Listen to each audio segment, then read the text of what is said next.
Welcome to the review, a mini episode from the Full Dive Gaming Podcast. In the review, we pick a single VR game, dive on into it, giving you a yay or a nay on whether we think you should buy it. In this episode, we're discussing Not For Broadcast, which was recently released in VR on the Metastore Steam, but was a flat game for years before that. The review is brought to you by Asterion Products. They're a leader in the VR AR accessories. They got different products on Amazon. If you go on Amazon, check them out. Make sure you use code FULLDIVE10 to get another 10% off on us. I'm Jay Bratt. I'm a VR YouTuber. And I'm Lipnox VR, guy who specializes in mostly Quest and a lot of indie stuff. Well, Lip, you were the one who actually suggested that we try Not For Broadcast. Why did you want to try this game? What about it brought you in?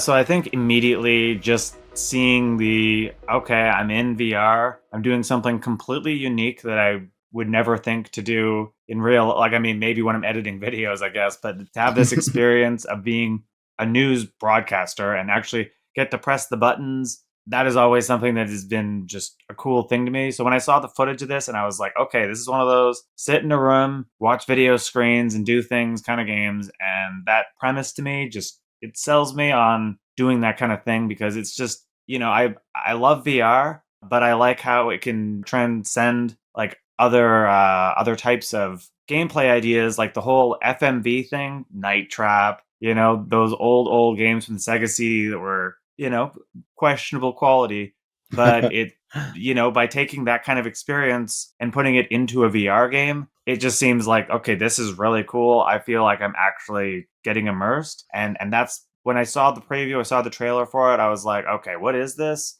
I had to look up what the flat screen one was because I wanted to get the full scope of it. But it's essentially that is what got me into it. The premise of having, this live action, interactive, passive, but also engaging gameplay. Yeah, you definitely nailed it there. The game, for those of you out there who haven't heard of the game, basically you are, I don't know the name of the person that does it, but you're the person in a news studio when the news is running live. I think the character's name is Alex. I don't know what Alex's job title is, but there's a certain job title for that where you're sitting in the live newsroom and you are the person who has to decide camera A, camera B. Someone just said a curse word. I got to hit censor. I got to be ready to roll the ads. You're that person that's managing. And normally in a real news, I think it's like a team of people. It's not one person, but this is set up in a way that you're one person, you're managing all this. But the thing about this, we're going to keep this really spoiler free. We're not going to talk about where the story goes or what happens in it. But the thing about this is you can tell there is more to this than just the job you're doing. You are in charge of the news and the way people perceive the news. So therefore, you can change the mindset and the things that are going on with the people. And that's definitely the part that I found most interesting about it. And it's $25 on Oculus right now. You may have already played it flat because this was a pretty big deal when it launched flat, this indie game. People were really into it. Did you ever play it flat? Or if someone had, do you think that it's worth coming back and getting it in VR?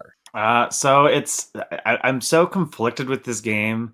And I will say that there is one other aspect you didn't say, that in between the broadcast, there's moments where you go and you do like the family life thing, and it's like a choose your own adventure text thing, and they'd be like, now you choose this option or this option, and that has its own side story, which I didn't particularly like those moments that much. I liked making choices, but didn't really the whole reading, and just seemed like out of place for the VR version at least.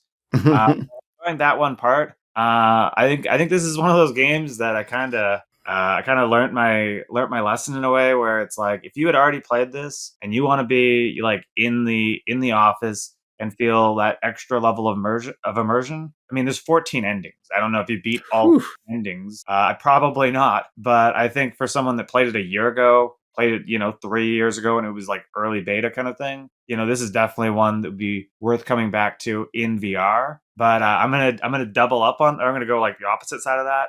I'm actually more intrigued now after playing this to try the flat screen version. While I feel like it works as a VR game in a lot of ways, there is a lot of just too much passive, and the fact that all of the switches and everything are just that slight bit out of reach. Too big. You feel like your character is like the tiniest thing in the world. These buttons are gigantic. And I get it, so you don't press the wrong buttons. But in doing that, like I know on the PC, I can have it mapped to like my keyboard, and to switch between, there's like 4 cameras you switch between, but to switch between those cameras, it feels like that would be so much easier if I was just sitting here with the keyboard. And honestly, I can't look at my phone when I'm in VR. So when some of these news broadcast things are getting a little bit, tedious and boring, I can't distract myself with anything but what's in front of me.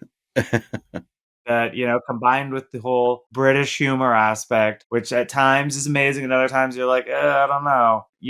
There's a lot of moments in this that I feel like, okay, maybe this is actually better suited for flat screen, and it's sort of gimmicky version to have it in the VR, which I think, if anything, that would be even more desirable for hardcore fans of it to, re-experience it. But I do think for newcomers that are, just getting into this experience, if you don't like it in VR, I still think you might want to just double check the flat version if that maybe is more your speed on how it's all laid out.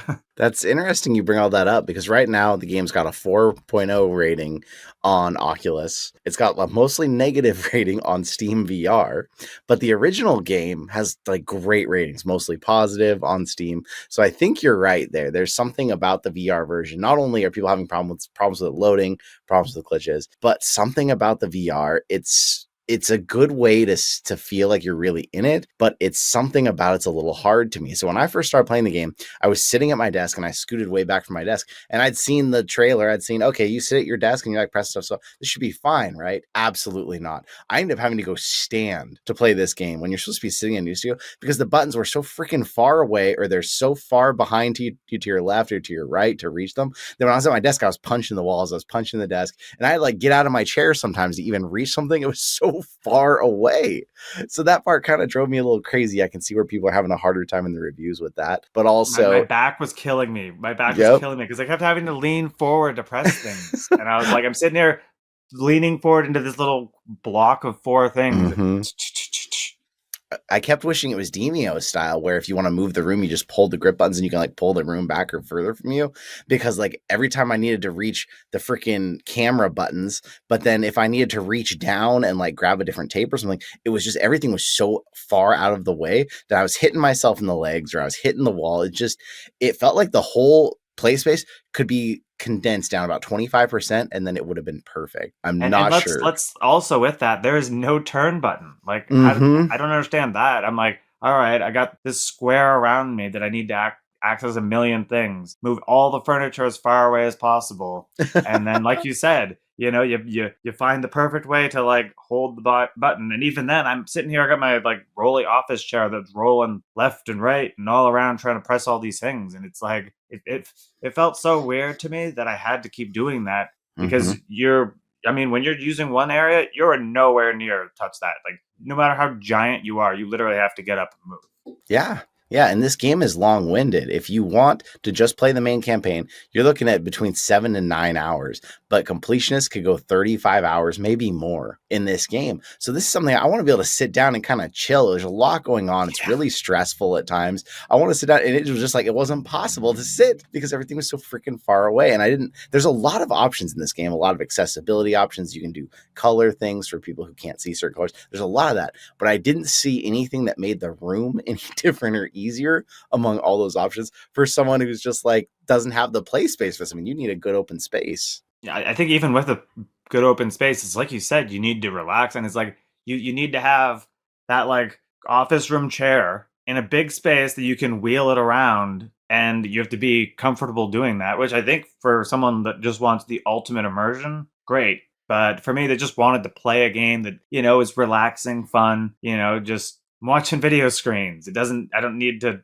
complicate it with this unnecessary extra aspect. Yeah. And because of that, though, they make this kind of room scale-ish. At least there's no risk of motion sickness. There's no motion. There's no movement. You're just leaning around, hitting buttons and stuff. Something that I wanted to bring up that was kind of tough for me, being an American, there's one mechanic in the game where you got to censor bad words. And I didn't know a lot of these words in British slang were bad words. Like, luckily, there's also a little bit of a visual cue that helps you, but they like say some word and it wasn't like it triggered me like, oh, I need to censor that. Like, I kept missing bad words because I had no idea what all these words meant. Yeah, I found that the part where it gives you the red part to censor, I was like, well, what? I mean, if I was paying attention enough to capture the swear word, then maybe, but like, I can literally see the red come up. Oh, there it is. Press the button. There it is. Press the button. And at that point, this is where it kind of annoyed me, because instead of if I was using a keyboard and had these buttons all laid out in front of me where I Mhm. knew where to press them, I'm looking down at the sensor button. I'm looking down at the 1, 2, 3, 4 to switch cameras, and I'm Mhm. not even enjoying the video thing that I wanted to get the game for in the first place. Yeah. Yeah, That was that's that was like, the VR part maybe is not working so well for that.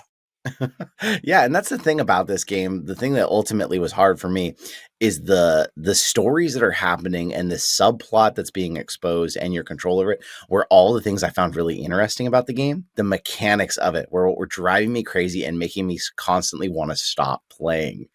Yeah. It felt tedious, it felt tiring, and it felt very stressful too at times. So luckily there's a whole scale of difficulties. You can turn it to hard, normal, story mode that takes away some of the meaner mechanics that'll make you fail and make your broadcast end. I only failed once before I finally turned the difficulty down, but like the thing that frustrated me was I was like right at almost the next checkpoint. So I swear it put me back like 10 minutes of broadcast. It felt like it might not have been that long, but it felt like it put me back so far that I didn't want to keep going. And that's when I was like, I'm switching this to story. Screw this. I don't want to have that happen again, because you're there for the plot. You're there for what you can do to the plot. You're not really, in my mind, loving the little tedious mechanics. It almost felt like I Expect You to Die if every puzzle in I Expect It had a timer on it. Yeah. Well, and then that's the definite thing, is that you have to rewatch things. There's so many like segments that seem very samey kind of, and it's like I like, this game is long. This game is Mm-hmm. very long, and like for watching, for like a watching kind of game, this is not like put it in for an hour kind of game. And because of that, I just found, like you said, that this, it's amazing British humor if Mm-hmm. you like British humor.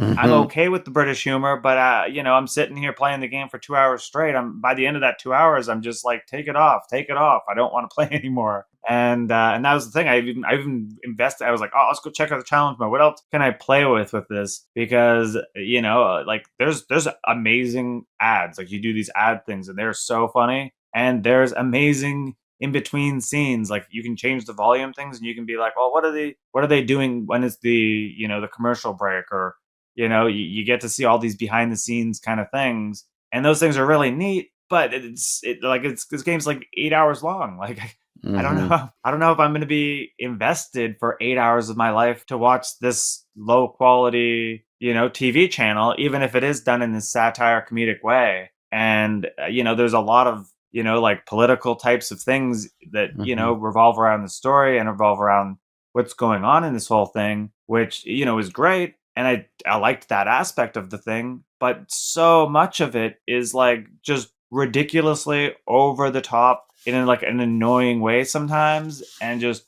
recycled over and over. I don't want to spoil too many things, but there's one scene that I remember that happened real early in the game when they're teaching you about censor, and this guy is talking about some, I don't even remember, some political thing, but he's literally holding a beer. I'm like, I Mm-hmm. would have just cut this whole segment. Who let this guy on TV? And he's just continuously swearing, and I'm like, this is like, I get that it's supposed to be funny, but it's so over the top silly that I can't even immerse myself in the reality that it's trying to paint for me. Yeah. Yeah. And something that I want to make clear, because I don't think we've mentioned it yet. When we're talking, you're managing the news, these are actors. These are real video clips you're seeing the whole time. This is not like some cartoon thing. This isn't some computer generated thing. This is like, there's an actual news broadcaster, dude. There's actual guests coming on. Like, it looks like you're dealing with real news, which is cool. But I think ultimately for me, what it came down to, this game feels like something you sit down with some people while you're having a drink or something on the couch. You have fun playing it together, Yeah. and you're just relaxing while you're doing that. And it's fun. You're clicking, you're trying to get through the puzzles, you're laughing. And VR, being by yourself, having all these things to manage at once, and having to like be able to physically move around your room instead of just clicking between a controller or using your keyboard. I felt like all of that took away the magic that the game probably has flat, and made it a tedious and burdensome experience. Well, I think a big portion of the game is that you're supposed to be able to see all the video screens at once, but Mm-hmm. again, you're so tiny and everything's so big. When you're looking around the room, you can't look at everything at once. And I that's like, I would say, like, oh, if it's the flat screen version, this would be like the greatest streamer game ever. You're streaming the game, you got to chat in the thing, and they can see everything good. But you'd no way you'd want to stream this game because you can't see anything. You'd be Mm-hmm. seeing a guy pressing buttons in the corner of the video footage, and it's like, you can rewatch your your footage after you finish it. But I mean, I already watched through it once. I don't know how much I am desperate to look how great my editing was. Look at that cut, so good. That's not something I'm getting excited about. And like I do think like the flat screen one is an amazing thing, and I think that the VR one for the right person is totally gonna be an awesome experience. But I don't know if it's like a developer thing, but it's like if they could go in and just polish that extra bit to get the scaling right, add some movement options that fix it for us, like you said with the Demio thing, like the buttons don't even do anything for the most part. You got all these buttons that could be doing something. Like even if it's like 3 teleport spots and I can quickly press a button on like the A button or something and it switches between the 3 of them or just anything, it would make it just ease of use so much better. And I hate it because I get it. I get what happened. These are clearly flat screen developers that have made a VR game and they don't know all the ins and outs of the VR specific part. And this is what not for broadcast VR has become basically. It kind of reminds me of when you play some of those PC VR port kind of things that, a bigger studio's done and they've just, the sizing isn't right. The interaction isn't, when you press the buttons, it doesn't vibrate the controller. Why doesn't it? Yeah. Like, yeah. And like, there's just simple things they just don't have for ease of use.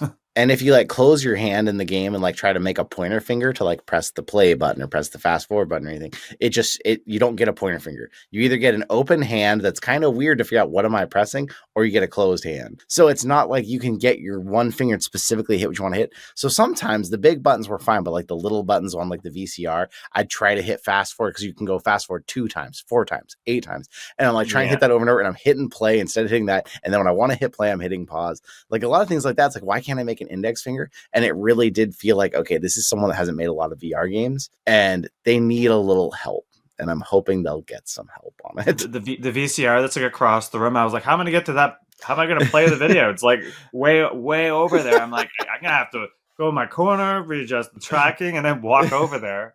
I thought you couldn't. I thought it would just play. I didn't think those buttons were real. But then I was like, why isn't this playing? And I walked over and hit the button. I was like, that is so far away to get to that button to press it. Like, how is this life in this game? Yeah, I don't know. I would have loved if they had just, gotten that extra bit of advice. It reminds me so much of when Hitman came out for PSVR and you were just like, you spent so much money, you spent so much time. You tried to do a great product, but you didn't even ask the people that are already in the field making great games to, just take a look and be like, well, this one thing you kind of messed up on. Like, I just, even a VR chat world creator could have gone in there and fixed the problem with the scaling he was having. Yep. Or they were having. One little bit of help. Before we yay or nay, this one thing we didn't mention that we should mention. This is for mature audiences only.